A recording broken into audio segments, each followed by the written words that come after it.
안녕하세요. 저는 올해 37살이 된 여자입니다. 저는 결혼을 한번 했었는데 정말 못된 놈이랑 결혼을 해서 지금은 이혼을 하고 혼자서 행복하게 살고 있는 중이랍니다. 저는 남들보다 부유하게 살고 있는 편이에요. 건물도 몇 채 가지고 있고 서울에 집도 조금 있거든요. 저도 처음부터 이런 건 아니고 인생은 한 방이라더니 결국 이렇게 됐죠. 저는 10년 전 27살에 남자를 만나서 결혼을 하게 되었어요. 저는 그 남자를 보고 첫눈에 반해서 콩깍지가 씌었던 건지 그 사람이 뭘 하든 다 좋았고 멋져 보였죠. 그 사람이 다른 여자와 저 몰래 도박을 하고 다녀도 그 남자는 제게 걸리면 항상 사과를 하며 다신 안 그러겠다고 했기 때문에 저는 그 남자가 바뀔 것이라고 항상 믿었습니다. 역시 사람은 쉽게 바뀌지 않는다고 하더니 그 사람은 그 후에도 계속 다른 여자를 만나고 다니면서 도박도 하다 보니 돈도 왕창 날리고 그렇게 살았어요. 그런데 저는 그 사람을 제가 고쳐주고 싶다는 생각이 들었고 그 사람이 너무 좋았기 때문에 바보같이 제가 먼저 결혼을 하자고 해버렸습니다.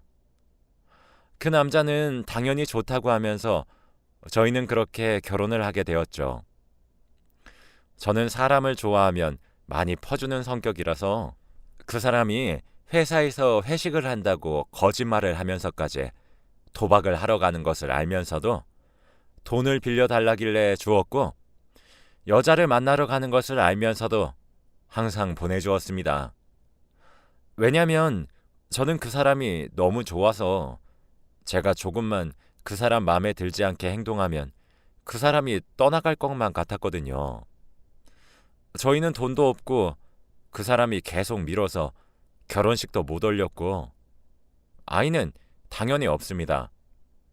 그래서 저는 결혼을 하자마자 동네에서 작은 분식집을 운영하면서 겨우 생활비를 마련하고 있습니다. 그런데 남편은 일하던 회사에서 잘렸는지 한동안 월급이 들어오지 않았죠. 원래 남편은 한 회사에서 오래 정착하지 않고 짧게 다니면서 그만두고 다시 새로운 직장을 구하는 편인데 그때만큼은 새로운 직장을 구하는 기간이 너무 길어서 대충 일을 하지 않겠다는 의미라는 것을 눈치는 채고 있었습니다. 그런데 도박과 유흥에 빠져서 살다 보니 돈이 부족했는지 제가 하루 종일 떡볶이를 팔아서 번 돈들을 저 몰래 은근슬쩍 가져가는 겁니다. 처음에는 모른 채를 해주었지만 점점 가져가는 금액도 커지고 나중에는 아예 대놓고 가져가서 생활비가 점점 부족해지더군요. 그래서 저는 돈을 가져가는 남편을 붙잡고 여보, 제발 이제 그만 가져가. 이렇게 가져가면 우리 밥도 못 해 먹어. 어? 여보가 밖에서 뭘 하고 다니는지 상관없는데 제발 돈만큼은 건들지 말자. 응? 남편이 밖에서 돈 좀 보러 온다는데 말려? 나 이번에 확실하다고. 라고 하며 저를 밀치고는 냅다 돈을 들고 뛰어나갔습니다. 남편이 그렇게 밖에서 나다니는 게 그래도 저한테는 피해가 오지 않아서 가만히 뒀는데 이렇게 가져가는 돈의 액수가 늘어나니 저는 도저히 견딜 수 없었어요. 그래서 저희 가게의 포스기에 저만 알 수 있는 비밀번호를 걸고 남편이 돈을 빼낼 수 없게 했습니다. 다음날 남편은 또 가게로 찾아와서 돈을 가져가려고 했지만 제가 걸어놓은 비밀번호를 풀지 못하니 화를 내면서 야, 내가 못 믿어? 어제는 실수해서 못 닫고 오늘은 진짜 확실하다고. 당장 이 비밀번호 풀란 말이야. 저는 남편의 말을 무시했지만 남편은 더 화가 났는지 가게에 손님이 있음에도 불구하고 테이블과 의자를 집어던지고 화를 못 참으면서 밖으로 나갔어요. 그런데 새벽이 되면 집으로 돌아오는데 며칠 동안 집에도 안 들어오고 가게에도 안 와서 드디어 일자리를 구했나 싶었죠. 그런데 가게에 양복을 입고 인상이 나쁘게 생긴 남자 둘이서 저희 가게로 들어오더군요. 그런데 갑자기 김현태 씨 아내분 박미화님 맞죠? 네, 그런데요. 김현태 씨가 저희한테 500만 원을 빌렸는데 갚을 기간이 지나도 안 갚아서 이렇게 손수 찾아왔습니다. 저희가 이렇게 찾아와야 합니까? 그러니까 돈을 좀 제때 갚으면 서로 좋잖아요. 네? 저희 남편이 돈을 빌려요? 아, 아내분 모르시는구나. 김현태 씨, 저희한테 500만 원 빌렸고 갚을 기간이 지나서 이자만 100이에요. 더 이상 늦추면 이자 끝도 없이 늘어날 겁니다. 갚을 능력이 없으시면 빌리지 마셨어야죠. 그들의 말은 청천벽력이었죠. 알고 보니 남편은 도박을 하기 위해 필요한 돈이 제게 나오지 않으니 불법 사채를 써서 돈을 빌렸다는 겁니다.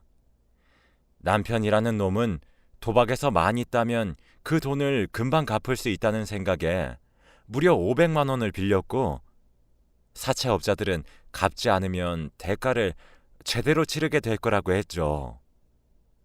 저는 한 달에 200만 원도 못 버는 신세인데 어떻게 500만 원을 당장 어디서 구하고 그리고 이자만 100만 원이라고 하니 총 600을 어떻게 구해서 갚아야 할까요?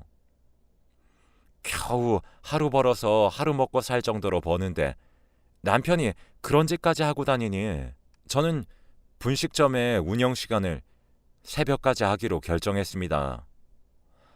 그런데 남편에게 쓴소리 하나 못하고 혼자서 끙끙 앓으니 몸도 힘들어지는 것을 금방 느끼더라고요. 병원이라도 갈 시간을 빼면 손해가 커서 병원도 가지 못하고 근처 약국에서 약만 먹었지만 도저히 쉬지를 않으니 근육통은 더 아파오더군요. 그래서 남편 몰래 병원에 갔습니다. 의사 선생님은 감기 몸살이라 며칠 동안 약 먹으면서 쉬라고 하셔서 가게는 어떻게 할지 고민을 하다가 남편에게는 절대 맡길 수 없을 것 같다는 생각에 딱 하루만 휴업을 하기로 결정했습니다.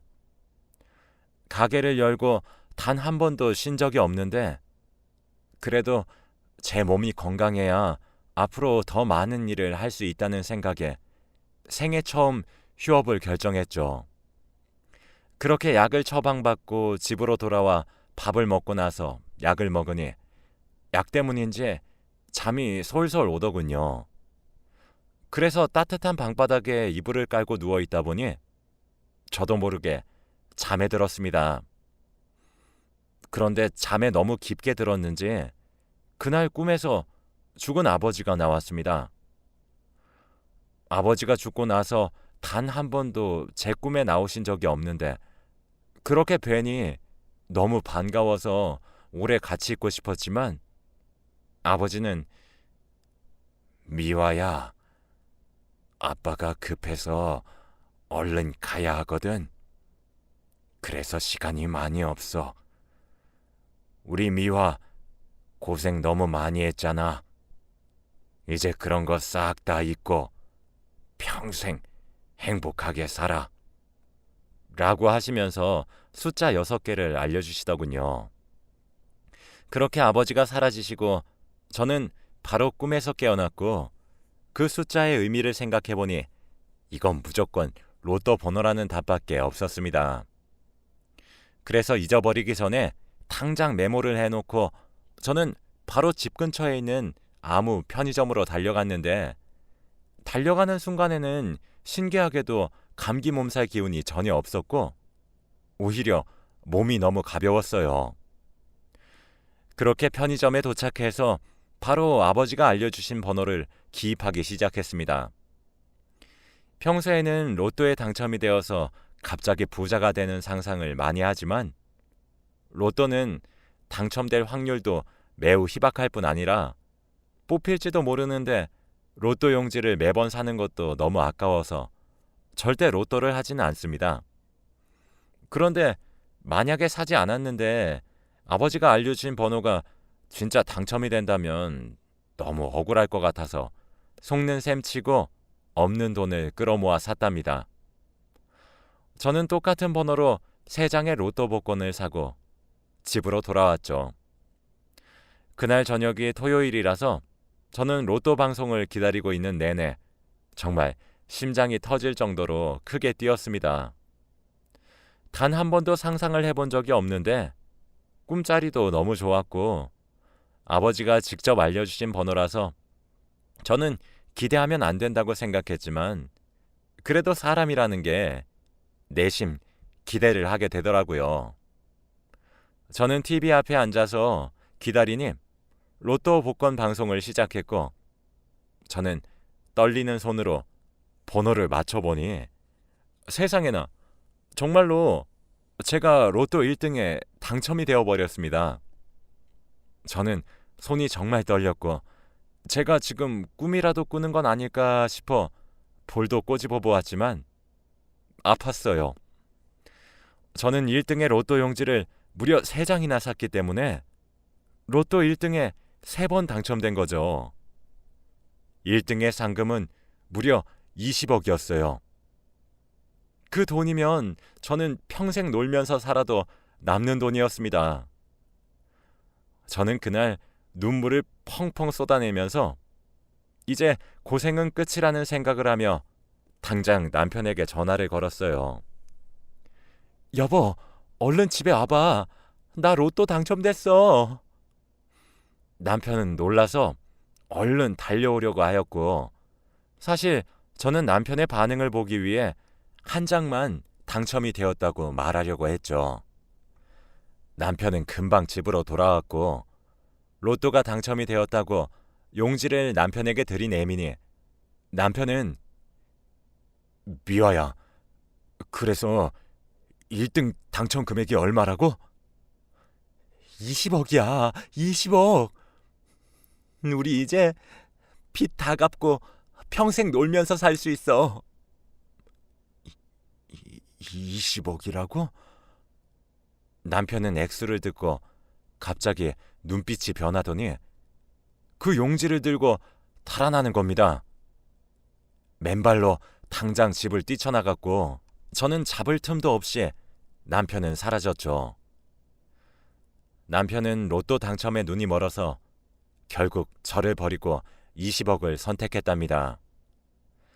다행히도 저는 한 장이 더 남아 있었기에 남편을 더 쫓아가지 않으려고 했고 그 상황 덕분에 저는 남편을 앞으로 절대 보지 않고 살겠다고 다짐을 했습니다.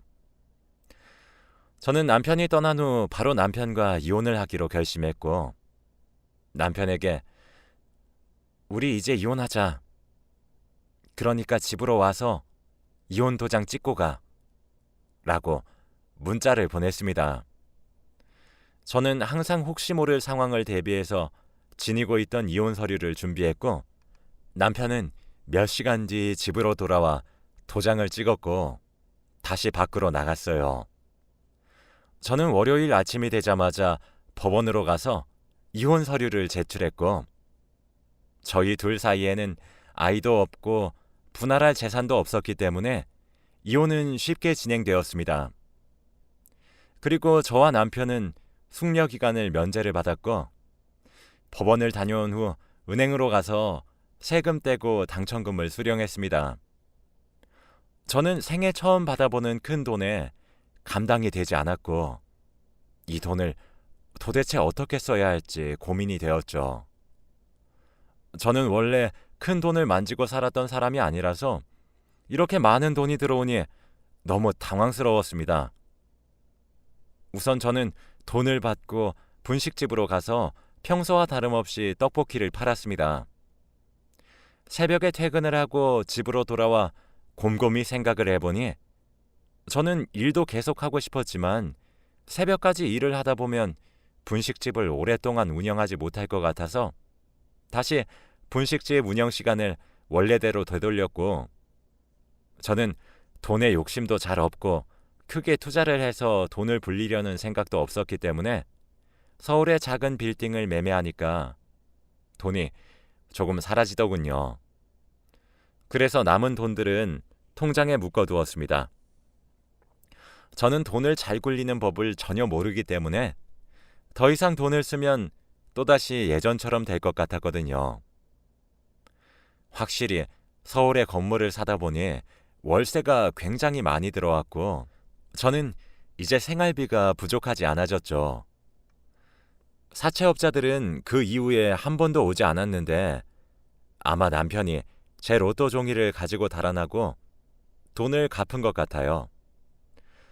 저는 남편이 떠난 후 가게 장사도 잘 되고 건물 월세도 제때 잘 들어올 뿐만 아니라 항상 골칫덩어리였던 남편도 없어서 저는 스트레스 받지 않고 혼자서 행복하게 살고 있었죠. 복권에 당첨되면 삶이 굉장히 크게 바뀔 줄 알았는데 딱히 그렇지도 않더군요.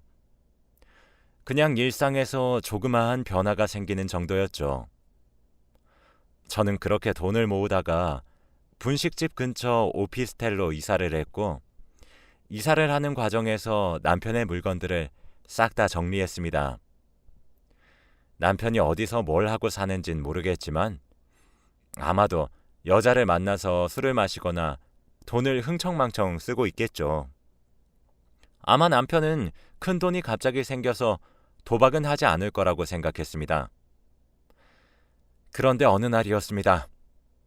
그날도 여느 날과 다름없이 가게에서 떡볶이를 팔고 있는데 저 멀리서 전 남편과 비슷한 사람이 서 있더군요. 근데 그 사람은 옷도 너무 해져 있고 거의 노숙자와 다름없는 몰골이었습니다. 에이, 그 사람이 절대 저런 옷을 입고 있을 리가 없지. 내가 잘못 본 거야. 라고 생각하며 무시했는데 점점 저희 가게 앞으로 다가오는 겁니다. 그러더니 미화야 라며 제 이름을 불렀죠. 알고 보니 그 사람은 제 로또 종이를 가지고 달아난 전 남편이 맞았습니다. 김현태? 도대체 왜 이런 꼴로 잘 먹고 잘 사는 거 아니었어? 사실 그동안 무슨 일이 있었냐면 남편의 말은 이랬죠. 제 로또 용지를 가지고 바로 은행으로 갔는데 그날은 토요일이라 은행 문이 열지 않았다고 해요. 그때 마침 제가 이혼을 하자고 연락을 해서 기분 좋게 집으로 돌아와서 이혼 도장을 찍고 나가서 도박장으로 가서 도박을 했는데 돈이 부족해서 사채업자들한테 월요일에 돈을 다 줄 수 있다고 말을 하고 돈을 많이 빌렸고 월요일에 당첨금을 수령하고 돈을 갚으니 갑자기 이렇게 큰 돈을 한 번에 갚는 남편이 수상했는지 사채업자들은 이렇게 큰 돈이 어디서 났냐고 물었죠. 남편은 일을 해서 직접 벌었다고 했지만 사채업자들은 남편을 잘 알기에 절대 믿지 않았고 결국 남편 몰래 미행을 하면서 사람을 시켜 뒤를 조사해보니 로또가 당첨된 사실을 알게 되었고 남편에게 찾아가 돈을 뺏으려고 했다더군요. 처음에는 도박으로 돈을 다 날렸다고 했는데도 사채업자들은 믿지 않고 폭력까지 쓰면서 남편의 당첨 금액을 거의 다 빼앗아갔다고 합니다.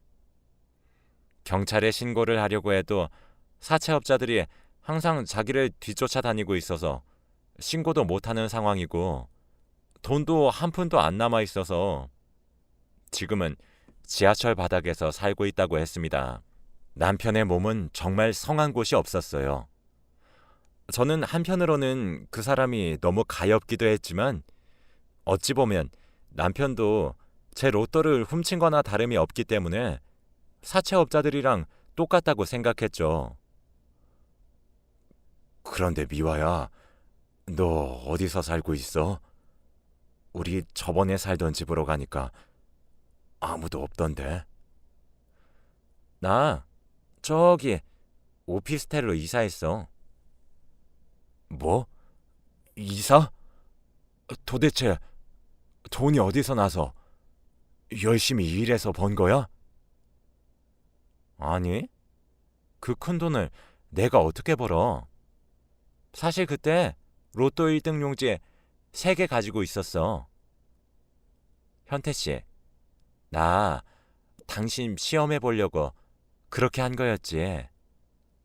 그런데 용지를 들고 달아날 줄은 꿈에도 몰랐지. 그래도 고마워. 내가 10년간 현태 씨한테 씌인 콩깍지 그때 일로 벗게 해줘서. 미화야, 제발. 내가 염치 없는 건 알지만 그래도 우리 같이 다시 예전처럼 행복하게 지내면 안 될까?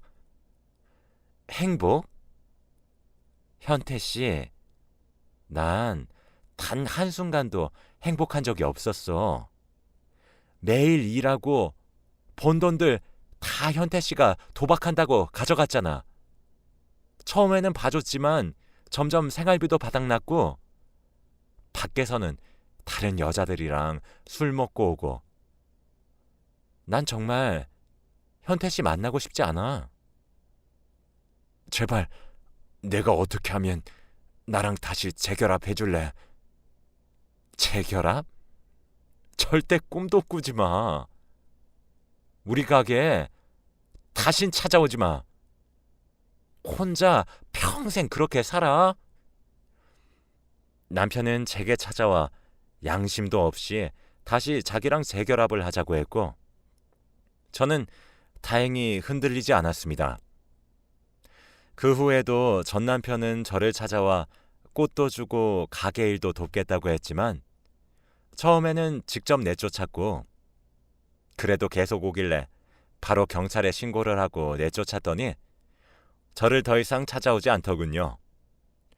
그렇게 몇 달이 지나고 저는 돈도 얼추 쌓이고 가게도 점점 커지니 건물을 사는 게 재미가 들려서 작은 건물부터 사기 시작했고, 그리고 제 분식집에 알바생도 뽑고 제가 예전부터 하고 싶었던 프랜차이즈 사업도 시작하게 되었답니다.